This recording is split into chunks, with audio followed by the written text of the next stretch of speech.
fórum, porque houve algumas ideias, né, de olha, a gente precisa ter um fórum permanente, né, Augusto, de discussão sobre a nossa cultura e tal. E aí a gente chegou nessa pessoa que é um dos coordenadores do Fórum Nacional do Forró de Raiz, lutou muito para que o forró se tornasse patrimônio cultural e material brasileiro, e agora está numa luta para ser patrimônio internacional, mas a luta não é só essa de tornar patrimônio, porque depois a gente tem um forró patrimônio imaterial, mas a gente não tem a garantia que o forró vai ser tocado aqui, nessa mesma estação aqui no Grande Mossoró, cidade de Minas, entendeu?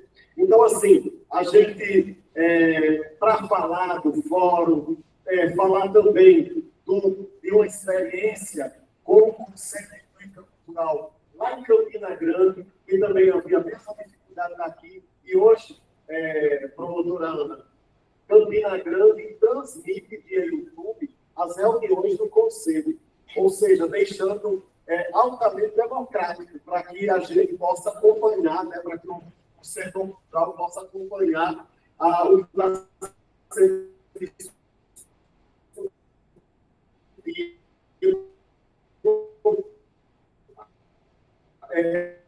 pela sua vida. Boa tarde, é um prazer imenso ter aqui. É um prazer imenso ter você aqui. A gente sabe você sabe da ligação que a gente tem, as frentes que a gente está junto, né? Tem o Brasil, várias frentes de luta. Então, a palavra é sua, 20 minutos para falar com a gente aqui em Mossoró e região. Muito obrigado, boa tarde a todos. Muito obrigado, Dionísio, pelo convite. Estou muito feliz de poder contribuir, de poder estar aqui falando a vocês. Mossoró, né, que é uma cidade histórica, né, para o Brasil, né, a cidade em que teve o primeiro voto de uma mulher, a cidade em que tem como padroeira uma santa chamada Nossa Senhora Santa Luzia, né, que no caso é a protetora dos olhos, olhos que viram Lampião ser expulso dessa terra, né? Isso fica emocionado, velho, porque toda essa cultura, toda essa força pujante que existe em nossa cultura, nessa nação chamada Nordeste, né? Que o grande moçoroense Marco Lucena sempre fala, né? Sempre se refere ao Nordeste como uma nação. Deixa a gente com a certeza de que temos um grande legado, uma grande história, uma grande cultura, né? E a cultura é tudo isso, né? Essa forma de ser, de agir, de pensar, de falar, de abraçar, de viver de uma sociedade, né? E aí eu fico muito honrado de, ainda sem conhecer pessoalmente Mossoró, já chegar até vocês através dessa fala que não vai ser longa, mas que, creio eu, diante de todas as lutas que temos traçado juntos, né, Dionísio, a gente, eu acho que vai colocar um pouco dessa experiência aqui para vocês, né? Então, agradecido demais pelo convite, dizer que da próxima eu estaria aí presente com vocês, abraçando todo mundo, porque eu acho que o abraço traz esse afeto que é tão forte em nossa cultura nordestina, né? Na nossa nação Nordeste, o afeto que tanto abrilhanta as almas, nossas almas, né? Então, nesse contexto, veja que a gente tem uma história que muita gente acha que muitas coisas são coincidência, né? Mas quando eu falei em Santa Luzia, não falei por acaso, né? Eu falei que ela é a padroeira aí dessa cidade e uma santa muito querida. E ela fez diversos milagres, né? Um deles foi de produzir o maior artista que a Terra já teve, né? Luiz Gonzaga. E fez isso no dia 13, né? Do dia dela, a padroeira, né? E aí, para a gente ver como isso é forte, no dia 31 de agosto de 2019, né? Nasce Jackson, né? Então 31 é 13 de trás para frente ou de frente para trás, né? De modo que os pilares do forró estão celebrados aí no 13, né? Ou no 31. O 13 ao contrário, o 13 indo e voltando, por assim dizer, né? E que tudo isso faz com que a gente respire todo esse simbolismo cultural que essas duas figuras trazem, né? São duas figuras pretas, analfabetas, dos sertões profundos, né? Luiz Gonzaga lá do Araripe, de Exu, né? na Chapada do Araripe, e Jackson aqui de Alagoa Grande, bem pertinho de Campina Grande, e que esses homens estruturaram de uma forma única uma cultura que é muito rica, muito forte, que é a cultura do forró, né, das matrizes tradicionais do forró, né, que vão desde da culinária, com tantas coisas gostosas que a gente come, até essa música maravilhosa que a gente dança em vários ritmos, né, desde o chachado ao coco, ao baião, ao shot, ao miudinho, e assim vai, né? E nesse contexto, quando o seu Luiz partiu em 2 de agosto de 1989, né, melhor dizendo, ficou esse vazio, né? E desde lá, nossa cultura, o forró, tem sido escanteado cada vez mais, perdendo seus palcos. E aí, com isso, a gente começou um movimento aqui na Paraíba no ano de 2008, e em 2011, Dona Joana Alves, lá de João Pessoa, ela, através da Associação Balai Nordeste, ela deu entrada no processo de registro das matrizes tradicionais do forró em Patrimônio Cultural e Material do Brasil, e a gente entrou nesse processo aqui em Campina Grande, nessa luta, em setembro de 2017, e estamos nela até hoje, né? Em dezembro de 2021, a gente recebeu, em plena pandemia, o registro das matrizes tradicionais do forró pelo IFAM, e desde lá estamos nesse processo de construção. Já construímos o plano de salvaguarda, que saiu essa semana, e estamos agora no processo de registro dessas matrizes a nível mundial, né? E aí, Dionísio, uma das perguntas que todo mundo faz é: o que mudou com esse registro? Os forrozeiros reclamam que ficou pior, né? E de fato ficou, né? Porque a lei não está sendo cumprida. É bom que a gente tenha uma promotora aí que está ouvindo isso, e aí, por conta da lei não estar sendo cumprida, a gente está tendo esse problema gigantesco de desvalorização desses detentores desse patrimônio importantíssimo, que são essas matrizes tradicionais do forró, né? E eu digo isso, que não está sendo cumprida, por quê? Porque uma das coisas que acontece, uma das consequências diretas do registro, e mais imediata e mais importante, é que a partir do registro, esse bem como patrimônio material do Brasil, ele passa a ter direito a 100% de isenção fiscal nos projetos da Lei 8.313, que é a famosa Lei Rouanet, né? E aí, com isso, o que está acontecendo?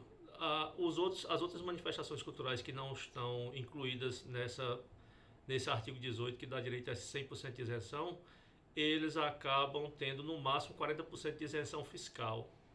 Então, com esse registro, potencializou-se os projetos voltados para essas matrizes, de um modo que festas como a de Campina Grande, Caruaru, Mossoró e tantas outras aí do Brasil passaram a ter um aporte de recursos muito maior por conta da facilidade desse recurso chegar através da isenção de 100% do imposto de renda, né? Então, com isso, conseguiu-se fazer festas muito maiores, mas aí tem uma consequência, uma coisa muito danosa nesse processo todo, né? Que eu venho levantando essa bola desde que o forró se tornou patrimônio em dezembro de 2021, que é de dizer que a gente precisa se articular enquanto movimento para exigir do governo federal que coloque lá na instrução normativa da Lei Rouanet, que é feita a cada ano, a restrição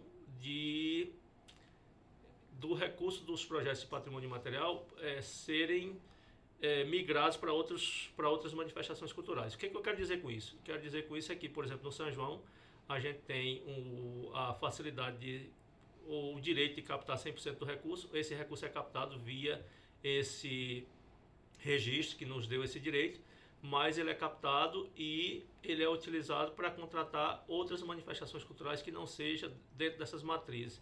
E isso, a nosso ver, é um desvio de finalidade, que, inclusive, em vez de ajudar a reestruturação desse bem, está acabando com esse bem, porque o pessoal está usando o dinheiro que é dos detentores desse bem imaterial que são as matrizes tradicionais do forró, em detrimento de outros estilos musicais que eu não vou nem citar aqui, porque não vem ao caso, né? Mas vocês sabem muito bem disso, né? E aí a gente vê discrepância do tipo, Dionísio.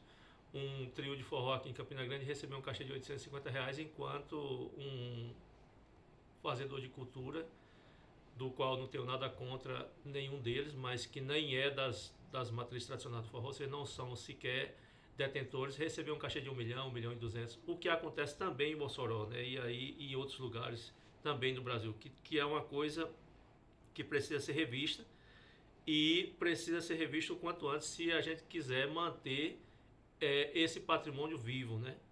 Então, diante disso, ter um comitê, a formação dos comitês de cultura pelo Ministério da Cultura é de extrema importância na construção desse processo, né? Porque o comitê, na verdade, é o Ministério da Cultura aí em Mossoró, é o Ministério da Cultura aqui em Campina Grande. Então, é a interface direta com o Ministério, é a voz do Ministério que está aí. E que isso é de extrema importância, inclusive nos próximos dias deve estar abrindo aí uma consulta pública para a sociedade toda sugerir mudanças para a próxima instrução normativa da Lei Rouanet, que é um decreto que é feito pelo Ministério da Cultura, dizendo todas as regras que se pretende com a vigência da lei no próximo ano, né, que é 2025. E aí a gente teve uma reunião agora com o Ministério da Cultura de forma remota, dia 24 de outubro, quando eu digo a gente, é o Fórum Nacional do Forró, estava eu, Dona Jona e os companheiros, e inclusive Jarbas do Acordeão, que eu dou um abraço aí, que é o representante do Fórum aí no Rio Grande do Norte, e a gente levantou essa pauta sobre essa questão desse desvio de finalidade, né? Porque isso é um desvio de finalidade, você tem um recurso que é para um patrimônio e esse recurso está sendo usado para uma manifestação cultural e esse recurso está sendo usado em outra manifestação cultural, ou seja, estão se apoderando de todo o arcabouço cultural que o forró tem, que é milenar. A gente pode fazer uma retrospectiva aqui e ver que as festas juninas, elas são festas que fazem alusão ao processo de, digamos assim, de felicitação pelas colheitas, né? Ou seja, é uma comemoração pela colheita. E essas festas, elas têm origem lá no Oriente Médio, nas festas pagãs, muito antes de Cristo, né? E aí o que acontece? Ao longo de mais de um milênio, a Igreja Católica fez tudo as igrejas fizeram tudo para acabar com essas festas pagãs, né? Quando viram que não conseguiam, se juntaram a essas festas, foi quando introduziram aí os santos, Santo Antônio, São José, São Pedro e São João. E aí hoje, aqui no Brasil, a gente tem isso de forma muito forte, que é essa tradição junina. E eu costumo dizer, companheiras e companheiras, que dificilmente se pegar os milhões que são investidos aí numa festa como a festa junina de Mossoró, ou a daqui de Campina Grande, ou a de Caruaru, e pegar esse recurso e dobrar e entregar a qualquer pessoa, a qualquer gestor, para fazer a mesma festa, por exemplo, no mês de setembro, ou em qualquer outro mês, duvido que vão conseguir fazer. Por quê? Porque não tem a tradição, porque não tem o lugar do pertencimento que essa festa traz, que essa cultura traz, e que isso é de extrema importância para toda uma existência cultural de um povo, né? É isso que define um povo.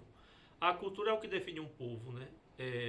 E aí, nesse sentido, veja que práticas milenares estão acontecendo hoje para o mundo afora, que são tradições em determinados lugares do mundo, né? E aí, mas eu não vou entrar nesse fato, porque a gente tem pouco tempo, e a gente vai aqui. Estou falando tudo isso, Dionísio, porque todo esse contexto tem a ver com o Sistema Nacional de Cultura, que a gente tem debatido, que a gente tem saído aí de dias, digamos, preocupantes do ponto de vista existencial da cultura, onde tivemos o Ministério da Cultura fechado, onde tivemos aí um estado em que tivemos grande dificuldade para diálogo.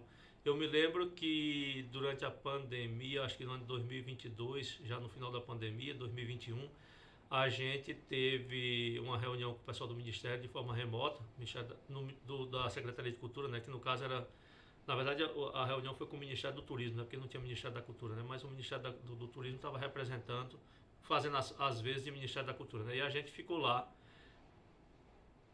numa reunião que deveria começar às 2 da tarde. 7 da noite a gente estava lá esperando e quando chegou a notícia, não vai ter a reunião. Fica para a próxima semana. Na próxima semana, no mesmo dia, no mesmo horário, era para começar às 2 da tarde. Chegou 7h30 da noite, não tem reunião. Insistimos. No terceiro dia começou no horário marcado e teve a reunião e a gente recebeu um grande não, que a gente estava aqui na luta para reconstruir, conseguir recursos para fazer o Festival São João na Rede, que o Fórum Nacional do Forró fez durante a pandemia, né? O primeiro ano foi em 2020, que começou justamente no dia 12 de junho, que é o dia dos namorados, e véspera do dia de Santo Antônio.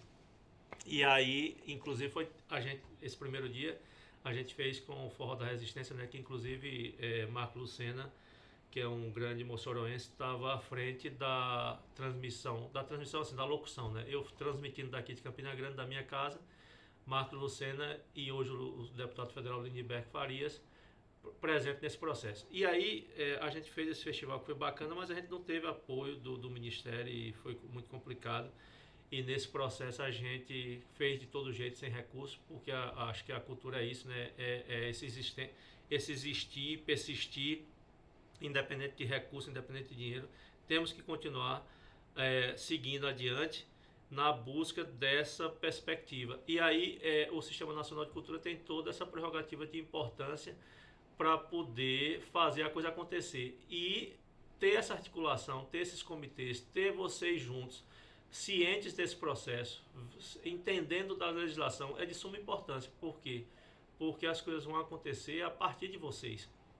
Vocês são os pagadores de impostos, vocês são as pessoas que fazem a sociedade acontecer, vocês são a sociedade em si, né? Então, ter essa consciência é de extrema importância, porque senão as coisas não acontecem. E aí, uma das coisas que é importante dizer aqui nesse momento é que essa coisa ela é tão importante do que eu estou falando, que, por exemplo, a Lei Aldir Blanc, que vocês estão vendo aí, a Política Nacional Aldir Blanc, a primeira Lei Aldir Blanc, depois a Paulo Gustavo, elas são leis que já deviam estar em prática desde 1992. Por que eu digo isso? Porque a Lei Aldir Blanc, ou a Paulo Gustavo, ou ambas, né, elas são a parte 1 da Lei 8.313, a Lei Rouanet, né, e que nunca tinha saído do papel, e que precisou da ajudinha aí do coronavírus para que isso acontecesse. Então a gente, nesse momento, já falamos a santa, já falamos de um monte de coisa, até agradece o lado ruim da pandemia, né? O lado bom da pandemia, né? Que se não fosse a pandemia, não teria essa política pública não teria saído do papel. Como também a gente precisava fazer toda essa articulação para poder fazer essa lei funcionar de forma plena.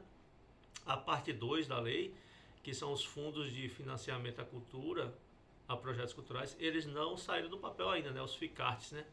E que precisa sair, porque é a parte comercial da lei, é a parte em que Dionísio quer, por exemplo, montar um espetáculo, ele vai lá e pega um empréstimo e faz o espetáculo e vai pagar por esse empréstimo, né?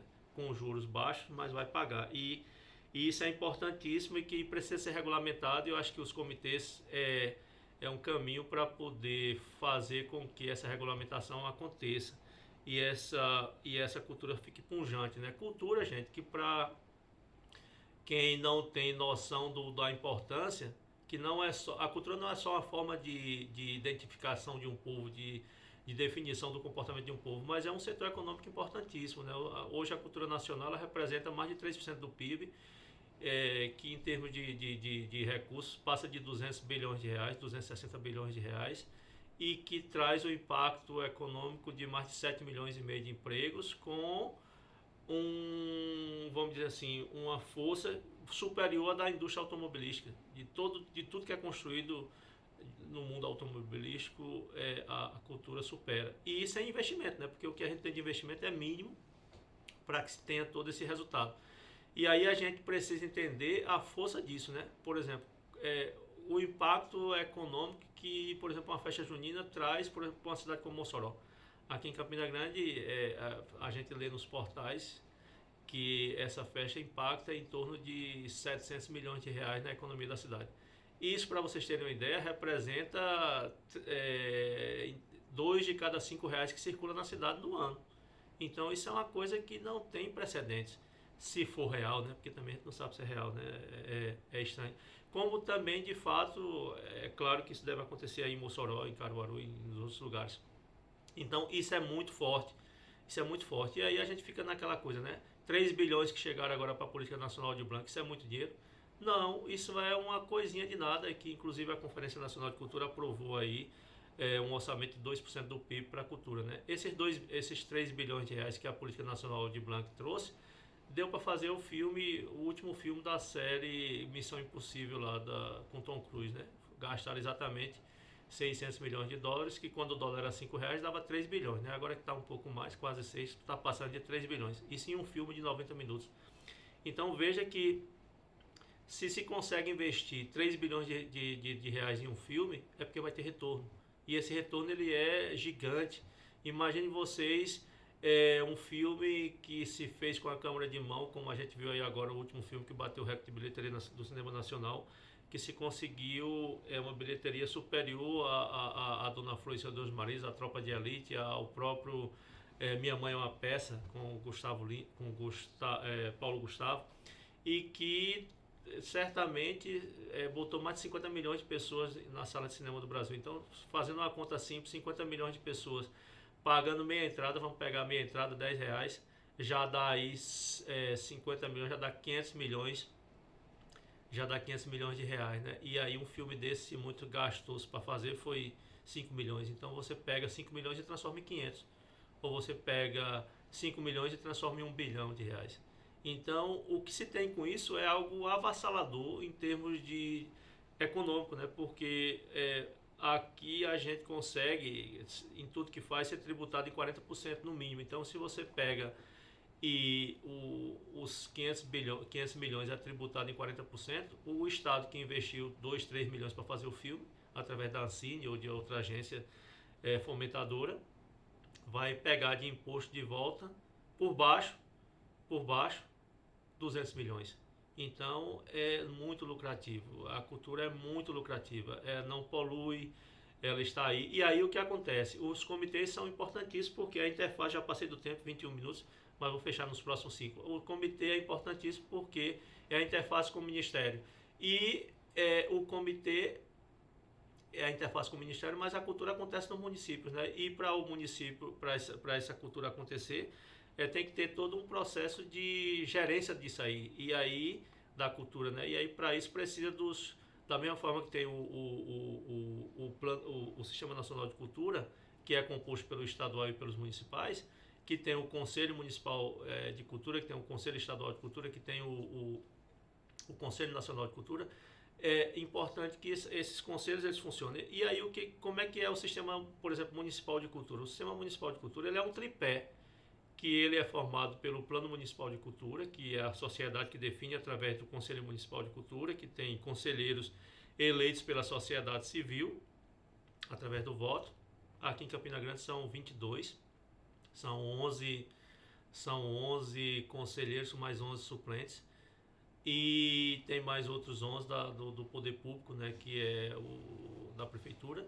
E aí esse conselho é que define o que a cidade precisa em termos de cultura. É que define o Plano Municipal de Cultura, que no caso foi aprovado aqui em Campina Grande por 10 anos e que tem as metas a serem cumpridas nesses 10 anos. Inclusive a gente estabeleceu aqui um valor de 1,5% de tudo que a Prefeitura arrecada para a cultura de Campina Grande. Não sei como é que isso vai ser implementado, eu inclusive vou fazer parte do GT que vai tratar disso, dessa articulação, dessa construção. E aí o que acontece? O que é o Conselho Municipal de Cultura? O Conselho Municipal de Cultura é um tripé formado por 3 pés, como se diz, né? Um desses pés é o Plano Municipal de Cultura, o outro é o Conselho Municipal de Cultura e o outro é o Fundo Municipal de Cultura. Tudo que eu estou dizendo aqui para o Sistema Municipal de Cultura vale para o Estadual de Cultura e para o Nacional. O Nacional tem o Fundo Nacional de Cultura, tem o Conselho Nacional de Cultura e tem o Plano Nacional de Cultura, da mesma forma que o Estadual. E aí, nesse processo, que as coisas vão acontecer, né? Porque vai se dizer o que se quer fazer em relação à cidade que vocês moram. Por exemplo, aqui em Campina Grande, uma das coisas que a gente conseguiu colocar no Plano Municipal de Cultura foi a Lei do Patrimônio Vivo. que é uma demanda que, inclusive, foi aprovada na Conferência Nacional de Cultura e que está em discussão, inclusive faz parte de um GT do Ministério da Cultura para tratar dessa construção, dessa política pública. Vamos ter reunião agora, próxima terça-feira, quarta, dia 11 desse mês. E aí aqui a gente conseguiu aprovar a Lei do Patrimônio Vivo na cidade de Campina Grande, com o orçamento da cidade de Campina Grande, que precisa inclusive ser regulamentada agora e abrir edital. E aí a gente conseguiu aprovar a lei antes mesmo dela estar aprovada no Plano Municipal de Cultura. Mas já está no plano, porque depois de uma discussão ferrenha, a gente conseguiu ser aprovada também no Conselho Municipal de Cultura, né? E aí com isso está no Plano Municipal de Cultura e deverá sair 10 mestres das artes com uma pensão vitalícia de 2 salários mínimos mensais, para que esses mestres levem os seus saberes e fazeres para as escolas e para as crianças de Campina Grande, né? E a gente está nessa pauta para tentar levar isso para o máximo de cidades possíveis, não só da Paraíba, mas do Brasil. E é isso, eu acho que uma das coisas que a gente conseguiu fazer aqui em Campina Grande para fortalecer o conselho foi fazer as reuniões abertas. As reuniões elas são abertas por lei, né? Mas a gente conseguiu de uma forma que começou tímida, mas que ganhou muita força, foi transmitir isso ao vivo no YouTube, né? E aí, como eu tenho toda a estrutura em casa, inclusive já fizemos o Festival São João na Rede, como eu falei na época da pandemia, eu sugeri que a gente fizesse essas transmissões. Por quê? Porque é uma forma, inclusive, de facilitar o que aconteceu, de rever o que aconteceu na reunião, de fazer as atas, da sociedade participar, das pessoas não precisarem sair de casa para ir para uma reunião, de uma reunião não precisar ter hora para acabar, ela começa às 7h30 da noite, às vezes vai até 11h30, meia-noite, e a gente debate, e essa construção ela é importantíssima, porque sem diálogo a gente não vai conseguir construir o mundo que a gente quer. E aí eu vou fechar essa fala dizendo que o mundo que a gente quer começa em nós, né? Foi isso que o grande pacifista indiano Mahatma Gandhi pregou ao longo da sua vida, né? O mundo que a gente quer começa em nós e a gente tem que fazer a nossa parte. Como diz a música O Salvador daqui de Marco Lucena, se a gente conseguir melhorar o nosso entorno, o mundo será melhor, porque a gente está contribuindo diretamente para que ele aconteça ao nosso entorno e aconteça de uma forma melhor. E é isso, a experiência é essa, a luta continua e ela só terá sentido se tiver participação popular, né? Porque o fazedor de cultura ele precisa entender que ele é um trabalhador e como trabalhador ele precisa ter segurança jurídica, ele precisa ter todo um processo de leis que dê suporte existencial para aquela profissão que ele exerce, né, que é o fazer cultural. E aí com isso a gente precisa não ver uns aos outros como adversários, mas ver como companheiros, né? Porque se a gente consegue estabelecer essa relação de classe, de entender que juntos somos fortes, somos grandes, podemos fazer muita coisa, a gente vai construir um mundo aí dos sonhos, né? Um mundo com muito afeto, com muito humanismo, com muita cultura, com muito forró, né? Porque o forró tem essa coisa linda, maravilhosa de unir os corações, né? E trazer a emoção do amor, né? Da gratidão, do afeto e não só no mês de junho, quando se festeja a colheita, mas também o ano inteiro, né? E aí com isso a gente está nesse processo todo de construção. Vamos fazer o ano que vem um grande fórum na França, no ano Brasil-França, na cidade de Lille, no mês de setembro.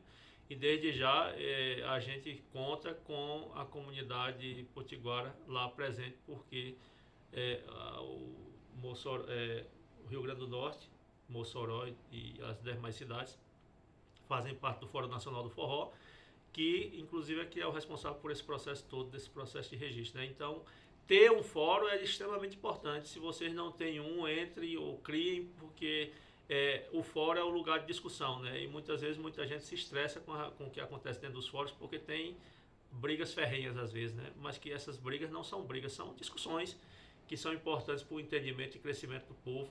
E a gente com isso vai buscando construir esse processo de fortalecimento, né? Nós temos, como eu já disse, a cultura mais rica do mundo, que mesmo sendo atropelada enterrada viva, ela sobrevive e ela está aí, esperando apenas que as pessoas entendam o valor que ela tem e consigam, inclusive, trazer os recursos que é dela para ela, porque os recursos que são dela, nesse momento, estão sendo desviados aos bilhões para outras manifestações culturais que não necessariamente são menos importantes, mas que, em se tratando de direito, não é justo que algo que venha para alguém seja desviado para outro, né? Então a gente precisa fazer essa construção e lutar e entender e construir. E aí eu fico muito feliz de estar aqui falando para vocês e dizer que parabéns aí, Dionísio, pelo grande trabalho e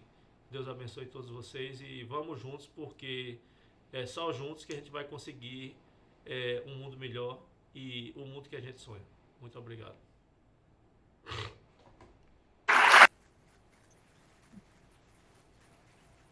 Estamos aí no Alexandre Amaral, lá de Campina Grande, na Paraíba, participando aqui da nossa conferência ali, de nossa região. Gente, daqui a pouquinho nós vamos comer, viu? Beleza? Enquanto isso, deixa eu chamar aqui.